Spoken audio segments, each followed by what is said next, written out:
We're back with another 7-round 2025 NFL mock draft. This time, it's for the Los Angeles Rams. Start, I want to look at this roster. Now, obviously, you Rams fan, you know your roster very well.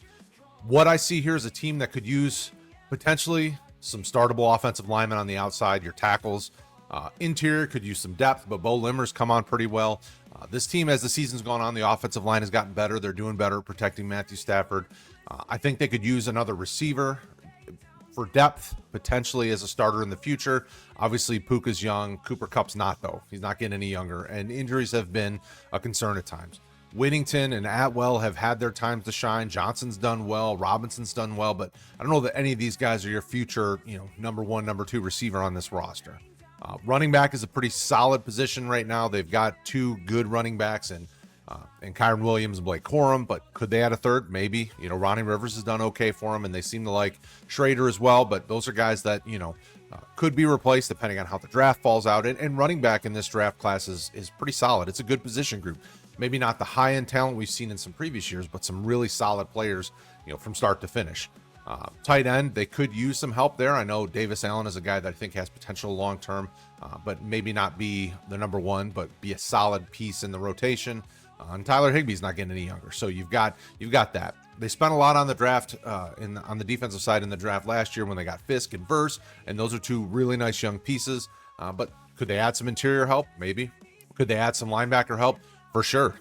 They like Rosewoom, they like Speets, but those guys could see some competition come in, especially on the interior. I think they're set on the outside. I think they like Young, and Verse is obviously a really dynamic pass rusher.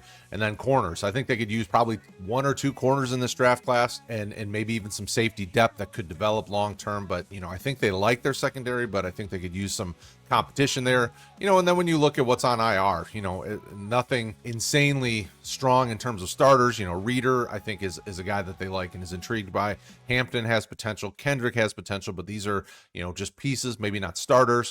So this roster has some places where we can target. I think early we'd probably target offensive line and corner, and maybe mid rounds we look at a linebacker, and late maybe we grab, a wide receiver, tight end, things like that. But let's see what their cap situation looks like. All right, according to Spot Track, they're currently sitting with about $3 million in cap, and if you look to 2025, they have quite a bit, close to $58 million in cap that they can use. So they have a little bit of money to spend, but then when you look at some of these contracts, they spent quite a bit on the interior of their offensive line. They've even still got Havenstein signed. There's a lot put into their offensive line, so I still think that's probably a position we look at early just because they could use a less expensive guy that could develop that's on a rookie deal. In first round, it wouldn't surprise me if we target an offensive lineman there just because that fifth-year option could be huge for an offensive lineman. There's, we've got quite a bit in our tight end still, Parkinson and Higbee, so tight end could be something they look at late, but maybe not at all because now they've got Allen, Higbee, Parkinson, signed through at least another year, but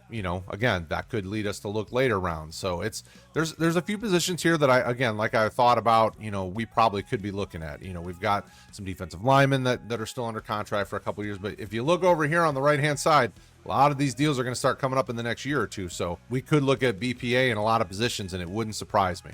All right, now on to the draft. Let's see what we get here at pick 23. There's going to be a lot of different pieces that are going to be on the board, and there's going to be a lot of options here for us. We're not going to do any trades, although we know inevitably there will be trades done throughout the draft.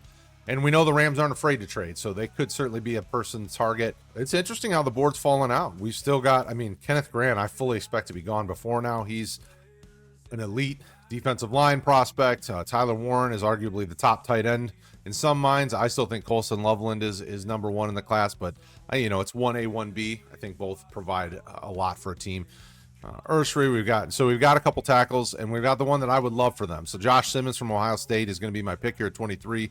Again, I think offensive line and specifically a tackle that could play on either side would be the position I would target here in the first round, mostly because the contracts that they have on the offensive line and the fact that they can look at the fifth year of eligibility, but also because of the player. I think the thing that would lean me towards Simmons over Ursary there in the first is, Simmons has been battle tested against some of the best competition there is, and will continue to. Obviously, they got Oregon next up on the docket.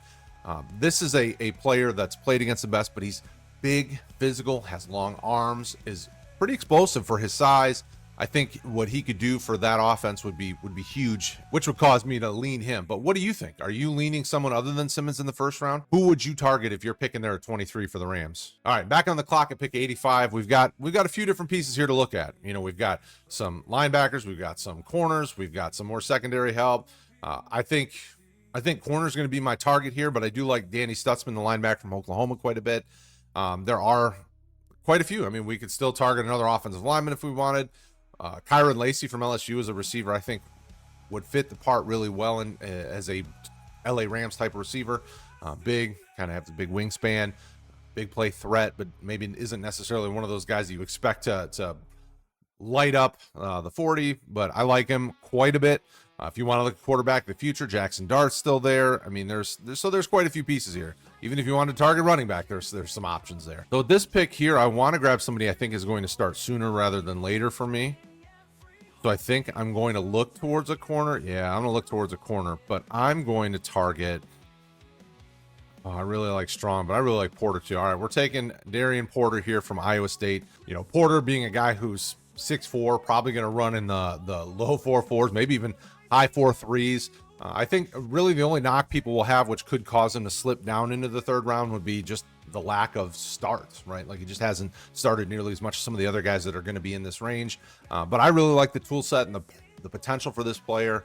They have a couple startable corners right now, and this guy that could work into the rotation as the season wears on. And, you know, it wouldn't surprise me if we saw him starting sooner rather than later. So give me him here at 85. And all right, so back on the board at 101, and I'm actually really surprised. I mean, I'm not going to let it last very long. I'm jumping all over Danny Stutzman. For the longest time, he was my favorite linebacker in this draft class. He's just a high football IQ linebacker who I think is a good tackler, can do a lot of what they're going to want him to do in that defense. And, you know, it doesn't have to start from day one, but could certainly push for startable reps sooner rather than later. And I would really be surprised. I have no doubt somebody in the comments is going to say, no, he's going to be drafted way before 101. So if he is, who are you taking here? Let me know in the comments below. All right, back up at pick 124, and we're still seeing guys sitting here that I would expect to be gone before now. But because we've drafted some, I try to mix it up and take some different positions and try not to double up, even though it wouldn't surprise me if they doubled up on offensive line or corner in this draft. So let's look and see what we've got in terms of wide receivers. Let's see what our tight ends look like here. So I like, back from TCU, he gives me, you know, Puka, Cooper Kupp type vibes in terms of being just kind of a long, big receiver who I think could do some of the dirty work that they're going to ask him to do in that offense. But we're not going to, I mean, I just don't think the value's there at that point. I like Luke Lachey from Iowa. It wouldn't surprise me if they look at him at this point. But again, I think he's probably a third, fourth round type tight end. Stackhouse and Riley Mills is another guy that I love the motor. I love his you know, his never quit attitude, and he's a smart football player as well. Let's see what we've got quarterback wise. Riley Leonard, Dylan Gabriel, a couple guys still in the playoff. Rourke I like a lot, but those are developmental guys that I just don't know that I want to jump on this early. Okay, so we're going to go back to tight end, and we're going to take Luke Lachey. I think he can be a bit of a do-it-all tight end. I think you can use him as a receiver. I think you can use him in line, and he can do some blocking. And we know that, you know, Iowa, Notre Dame, those tight ends tend to have a pretty strong pedigree and tend to be able to guys that project well to the next level. So we'll take a shot here at 124, and I think it really helps bolster those pass-catching options. All right, at the end of the sixth round here, they've got a couple picks back-to-back, depending on how the draft falls, at least at this point. A couple of picks back-to-back, and we're just going to kind of see what's on the board here. Obviously, we've grabbed a lot of positions that could use some pieces, and we're going to see kind of what's best available here, see what some of the positions look like. I'm probably going to grab a quarterback just because I don't necessarily know if they've got their quarterback of the future on the roster, so probably one of the three will be a quarterback, and we've got, you know, two that I really like in Gabriel and Rourke. You know, Gabriel's been battle tested. He's done it at different levels for different teams and done it well. And obviously he's leading Oregon's offense this year. And if by some chance they make it and get the national championship, it wouldn't surprise me if that projects and pushes Gabriel up the draft board some. But, you know, here we are. This is where we're at this point in this mock draft.